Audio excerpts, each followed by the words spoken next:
अस्सलाम वालेकुम वरहमतुल्लाहि वबरकातुहू।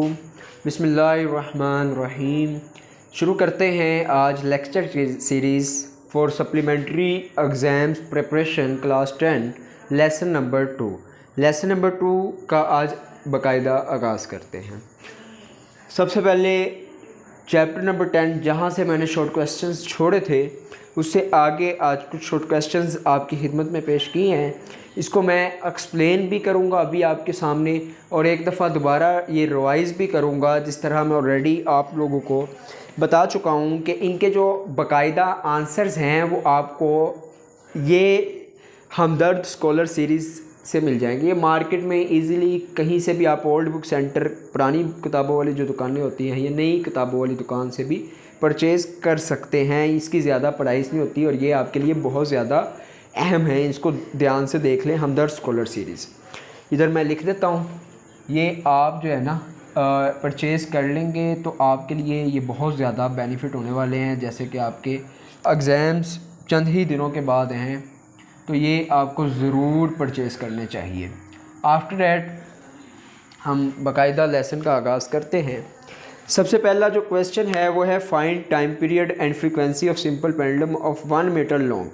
यानी कि कोई टाइम पीरियड है जिसकी लेंथ है 1 मीटर लॉन्ग, तो टाइम पीरियड इसका निकालना है। टाइम पीरियड निकालने के लिए आप सबको मैंने एक फार्मूला लास्ट लेक्चर में भी बताया था, यहाँ दोबारा लिख देता हूँ। T = 2 पाई √L/g।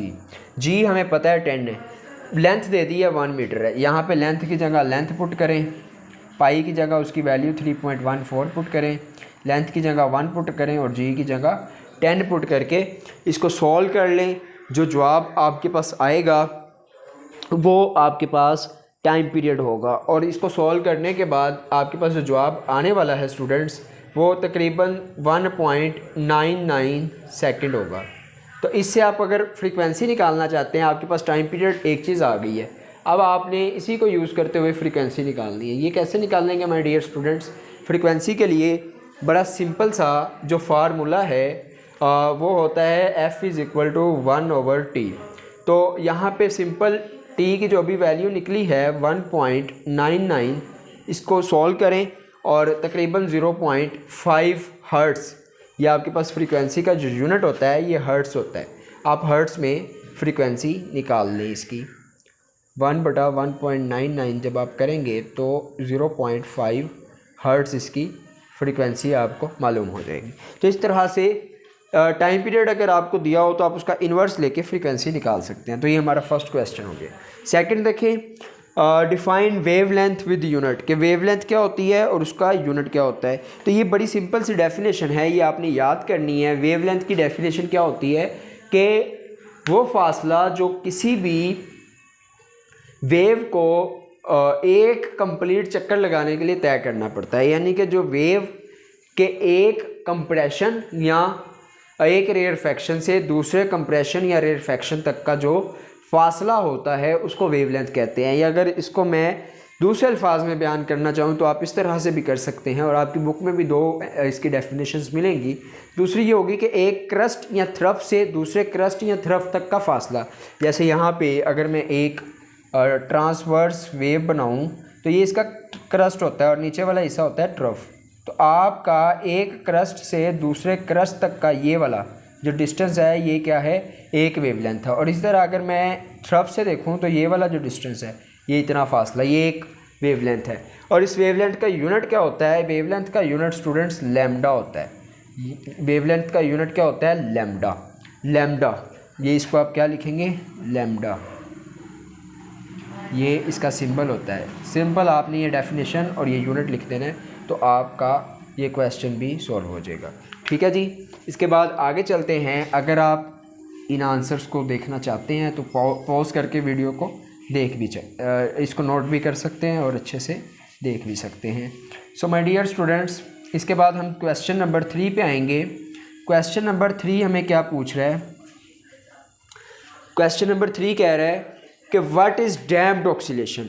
डैम्प्ड ऑक्सीलेशन क्या होती है? तो my dear students, damped oscillation वाला जो टॉपिक है ये आपकी बुक में बाकायदा तौर पर टॉपिक भी है और अभी जो मैंने आपको बताया वहाँ से ये सारी डेफिनेशंस भी आपको मिल जाएगी। डैम्प्ड ऑक्सीलेशन बेसिकली हमारे पास एक ऐसी ऑक्सीलेशन होती है जो टाइम के साथ एम्पलीट्यूड को जिसमें कमी हो जाए, यानी कि ऐसी वाइब्रेशन जो टाइम के साथ कम हो जाती है, यानी कि इस तरह की जो वेव इसकी बनेगी वो इस तरह की होगी। यानी कि देखें ये इसका एम्पलीट्यूड होता है, ये मीन पोजीशन से लेके इसको कहते हैं एम्पलीट्यूड। तो ये पहले ज़्यादा है फिर कम होता जा रहा है, तो इस तरह की मोशन को कहते हैं डैम्प्ड ऑक्सीलेशन। ये क्वेश्चन नंबर 3 था। क्वेश्चन नंबर 4 देखें, define wave motion. Wave motion क्या होती है स्टूडेंट्स के वेव जो मूव करती है एक जगह से दूसरी जगह, ये बेसिकली एनर्जी को एक जगह से दूसरी जगह लेकर जाना वेव का काम होता है और इसी को वेव मोशन कहते हैं। उसके बाद क्वेश्चन नंबर 5 बड़ा इंपॉर्टेंट है, define electromagnetic waves with example. Electromagnetic waves वो वेव्स होती हैं जिनको ट्रैवल करने के लिए किसी मीडियम की ज़रूरत नहीं होती। इसकी एग्जांपल में लाइट वेव्स आएंगी और इसकी एग्जांपल्स में आपके पास एक्स रेज आ जाएंगी, इसकी एग्जांपल में कॉस्मिक रेज आ जाएंगी। फिर उसके बाद आपके पास define mechanical waves along with names of its types. Mechanical waves क्या होती है स्टूडेंट्स? मैकेनिकल वेव्स उस वेव्स को कहते हैं जिनको प्रोडक्शन के लिए किसी मीडियम की ज़रूरत होती है, यानी कि ये मीडियम की प्रेजेंस में पैदा होती हैं और इलेक्ट्रोमैग्नेटिक वेव को पैदा होने के लिए कोई मीडियम नहीं चाहिए। तो मैकेनिकल वेव्स की एग्जांपल्स या टाइप्स, एग्जांपल्स नहीं यहाँ पे टाइप्स बतानी है। मैकेनिकल वेव्स की 2 टाइप्स होती हैं, ट्रांसवर्स वेव्स और लॉन्गिट्यूडिनल वेव्स, ये आपने याद रखनी है। उसके बाद क्वेश्चन नंबर 7 है, why electromagnetic waves need not to medium for propagation. Reason इसकी दें कि इलेक्ट्रोमैग्नेटिक जो वेव है इसको पैदा होने के लिए किसी मीडियम की ज़रूरत नहीं होती। तो बेसिकली इलेक्ट्रोमैग्नेटिक वेव जो है ये एक मैग्नेटिक फील्ड और इलेक्ट्रिक फील्ड दोनों की मोशन की वजह से होती है, यानी कि इलेक्ट्रिक फील्ड, इलेक्ट्रिक वेव्स और मैग्नेटिक वेव्स जो होती हैं वो आपस में जब म्यूचुअली परपेंडिकुलरली मूव करती हैं तो वो उससे जो वेव पैदा होती है उसको इलेक्ट्रोमैग्नेटिक वेव कहते हैं। और इन दोनों की मोशन के लिए किसी मीडियम की ज़रूरत नहीं है, इसलिए इस वजह से इलेक्ट्रोमैग्नेटिक वेव्स की भी जो है वो प्रोडक्शन के लिए या प्रोपगेशन के लिए there is no need of any medium. अब इसकी रीज़न में आप क्या लिखेंगे? तो इसकी रीज़न में आप यही बात लिखेंगे जो मैंने अभी बताई कि electromagnetic wave simply electric field और मैग्नेटिक फील्ड की म्यूचुअली परपेंडिकुलर प्रोडक्शन की वजह से, परपेंडिकुलर मोशन की वजह से ये प्रोड्यूस होती हैं। और इसके एग्जांपल में आप ये भी लिख सकते हैं कि जो सूरज से हम तक रोशनी आ रही है इसके दरमियान, यानी कि सूरज और ज़मीन के दरमियान खला है, कोई भी मीडियम मौजूद नहीं है, तो without the presence of medium भी जो है वो हम तक वेव्स पहुंच रही हैं। तो ऐसी वेव्स, रोशनी की वेव है ना बेसिकली वो जो सूरज से हम तक आ रही है, तो रोशनी की वेव्स इलेक्ट्रोमैग्नेटिक वेव्स ही होती है। फिर उसके बाद क्वेश्चन नंबर 8 है students, difference between longitudinal and transverse wave. तो लॉन्गिट्यूडिनल वेव्स क्या होती है? अभी मैंने मैकेनिकल वेव्स की टाइप्स में बताया था कि 2 टाइप्स है इसकी, इन दोनों के दरमियान डिफरेंस क्या है? लॉन्गिट्यूडिनल वेव्स और ट्रांसवर्स वेव्स। लॉन्गिट्यूडिनल वेव्स वो वेव्स होती हैं जो जिस तरफ जा रही होती हैं मोशन के पार्टिकल्स भी, मीडियम के पार्टिकल्स भी उसी तरफ मूव करते हैं, यानी कि जैसे पानी की वेव्स होती हैं, वाटर वेव्स जो होती हैं, पानी में बनने वाली वेव्स, जब आप पानी में कोई भी पत्थर फेंकते हैं तो उससे जो वेव पैदा होती हैं उसमें आप देखेंगे कि जिस तरफ पानी मूव कर रहा होता है उसी तरफ वेव जा रही होती है, पानी भी आगे पीछे मूव करेगा। और वेव ट्रांसवर्स वेव में ये होता है कि मीडियम के पार्टिकल जो हैं ये जिस तरफ जाएंगे वेव उसके परपेंडिकुलर जो है वो मोशन करेगी, यानी कि जैसे स्प्रिंग में जो वेव पैदा होती है, अगर ये स्प्रिंग है एक या रस्सी है, स्ट्रिंग है, तो इसको जब मैं झटका दूंगा, जर्क करूंगा, तो ये रस्सी के पार्टिकल्स ऊपर नीचे मूव करेंगे और वेव आगे की तरफ जाएगी, तो ऐसी वेव को ट्रांसवर्स वेव कहते हैं। उसके बाद क्वेश्चन नंबर 9 है, what is the use of ripple tank. Repel tank का क्या इस्तेमाल है? तो रिपेल टैंक बेसिकली हमारे पास एक ऐसा टैंक होता है जिसमें हम वेव की स्टडी कर सकते हैं। किसी भी बॉडी से पैदा होने वाली वेव्स की स्टडी रिपेल टैंक से की जा सकती है, लेकिन मैकेनिकल वेव होनी चाहिए उसकी हम स्टडी, उसमें हम वेवलेंथ भी फाइंड कर सकते हैं और इसके अलावा फ्रीक्वेंसी, टाइम पीरियड और जो भी वेव से रिलेटेड चीज़ें हैं we can find out with the help of ripple tank. फिर उसके बाद define difference between compression and rarefaction. तो कंप्रेशन और रेरफैक्शन बेसिकली ये दोनों चीज़ें बनती हैं लॉन्गिट्यूडिनल वेव्स में। लॉन्गिट्यूडिनल वेव्स की ये दो कैरेक्टरिस्टिक्स हैं, एक कंप्रेशन और दूसरी रेरफैक्शन। इन दोनों में क्या डिफरेंस होता है स्टूडेंट्स? कंप्रेशन जो होता है ये बेसिकली हमारे पास एक ऐसी वेव की जगह, एक वेव का ऐसा पार्ट होता है जिसमें मॉलिक्यूल्स करीब करीब होते हैं और रेरफैक्शन में मॉलिक्यूल्स दूर दूर होते हैं। जैसे अगर मैं यहाँ पे एक स्प्रिंग बनाता हूँ तो आप इसको समझ जाएंगे कि मैं क्या कहना चाह रहा हूँ। इस स्प्रिंग में मैंने क्या किया है कि मैंने इसको थोड़ा सा खींचा है। ये स्प्रिंग था, मैंने इसको थोड़ा सा खींचा तो ये दरमियान से फैल गया और साइडें इसकी बराबर है। अगर आप देखें ना, कोई डीट सा स्प्रिंग हो, उसको आप खींचें तो साइडें उसकी पास पास ऐसे दरमियान से पहले खुलना शुरू होता है। तो ये दरमियान वाला जो पार्ट होगा ना इसका, ये होगा रेयरफैक्शन, जो इसमें मीडियम जो है ये दूर दूर है।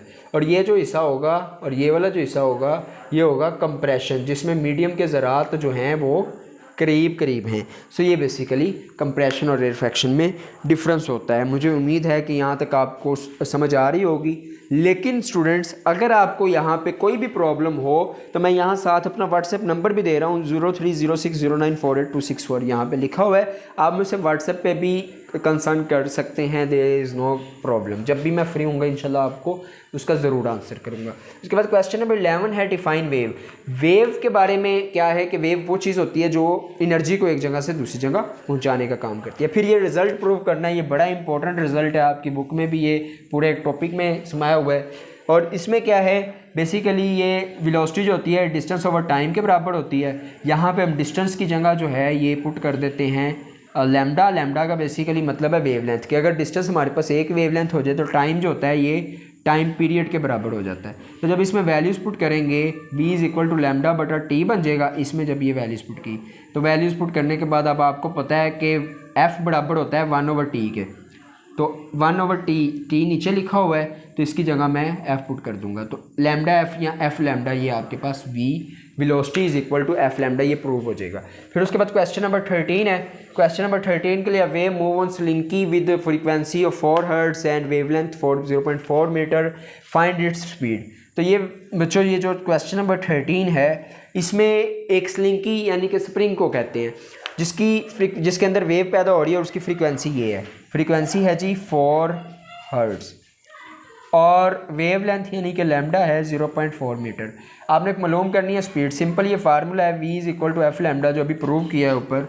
इसमें फ्रीक्वेंसी की जगह 4 और लैम्डा की जगह 0.4 पुट करें तो आपके पास आंसर आ जाएगा 1.6 जवाब आएगा। जब आप 4 को 0.4 से मल्टीप्लाई करते हैं 1.6 मीटर पर सेकंड साथ आ जाएगा, जो कि स्पीड का क्या है, यूनिट है। तो यहाँ तक आई होप कि आपको समझ आ गई होगी। फिर उसके बाद अगला क्वेश्चन 14 है डिफाइन डिफ्रैक्शन ऑफ वेव, कि वेव की डायफ्रैक्शन क्या होती है। वेव की डायफ्रैक्शन का बेसिकली जो मतलब है वो ये है कि वेव जब भी किसी ऐसे मीडियम से गुजरेगी कि जिसके अंदर उसकी जो वेवलेंथ है, उस मीडियम का जो फासला है जिससे उसने गुजरना है, कोई सुराख हो सकता है, उसका फासला उसकी वेवलेंथ से कम होगा। जब ऐसा होगा तो वो वेव क्या करेगी, वो डायफ्रैक्ट हो जाएगी, वो फैल जाएगी और वो उसके किनारों पे फैल जाएगी। ये बेसिकली डायफ्रैक्शन होता है। फिर उसके बाद क्वेश्चन नंबर 15 है define refraction of wave. Refraction का मतलब होता है कि अगर वेव एक मीडियम से दूसरे मीडियम में जाए तो उसकी जो स्पीड है वो चेंज हो जाती है। इस फिनोमिना को रिफ्रैक्शन कहते हैं। या दूसरे अल्फाज में जब एक मीडियम से दूसरे मीडियम में जाती है तो इस फिनोमिना को ही रिफ्रैक्शन कहते हैं। स्पीड चेंज होना ये खसूसियत है उसकी। फिर उसके बाद क्वेश्चन नंबर 16 है। Question number 16, do you now about repel tank.